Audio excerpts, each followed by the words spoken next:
બોટાદના ખેડૂતે ડુંગળીનો ભાવ ન મળતા લોકોને ફ્રીમાં ડુંગળી આપવાનું શરૂ કર્યું। મોટી સંખ્યામાં લોકો ખેડૂતના ખેતરે પહોંચ્યા હતા ડુંગળી લેવા માટે। બોટાદના ખેડૂત મનસુખભાઈ પરમારે 50 વીઘા જમીનમાં ડુંગળીનું વાવેતર કર્યું હતું। માવઠાથી ડુંગળીને નુકસાન થયું અને સરકાર દ્વારા નિકાસ બંધ કરાતા ડુંગળી 3-4 રૂપિયાની કિલો વેચાઈ છે। ઓછા ભાવને કારણે ખર્ચ પણ નીકળતો નથી, જેથી ખેડૂતે ડુંગળી કાઢીને લોકોને ફ્રી ડુંગળી આપવાનું શરૂ કર્યું। મનસુખભાઈએ 50 વીઘામાં ડુંગળીનું વાવેતર કર્યું હતું, જે 1 વીઘે 25,000 જેટલો ખર્ચ થયો હતો। જો સરકાર મદદ કરે તો ખેત શ્રમિકોને અમે મદદ કરી શકીએ તેવી ખેડૂતે ઈચ્છા વ્યક્ત કરી।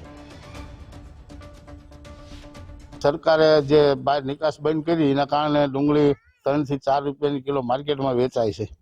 3 રૂપિયાની કિલો માર્કેટમાં વેચાય એટલે અમારે મજૂરી ખર્ચે આવતો નથી, એના કારણે માણસોને અમે ફ્રીમાં ડુંગળી આપી છે। સરકાર અમને આમાં થોડી જજી સહાય આપે તો અમારા ભાગ્યાને અમે કંઈક આપી શકીએ। અત્યારે અમારા ભાગ્યાને એક ઉકાને 5-5 લાખ રૂપિયાનો ઉપાડ થઈ ગયો છે। એમાં શું છે, અતિવૃષ્ટિના કારણે પાક જ્યારે એનો પાકવાનો સમય થયો ત્યારે વરસાદ આવ્યો, એના કારણે બધી ડુંગળી બગડી ગઈ અને એને બહાર કાઢવી મજૂરો દ્વારા પોસાય એમ હતું નહીં, એટલે હાથી ચલાવી અને બધાને કીધું કે ભાઈ લઈ જાઓ મફતમાં।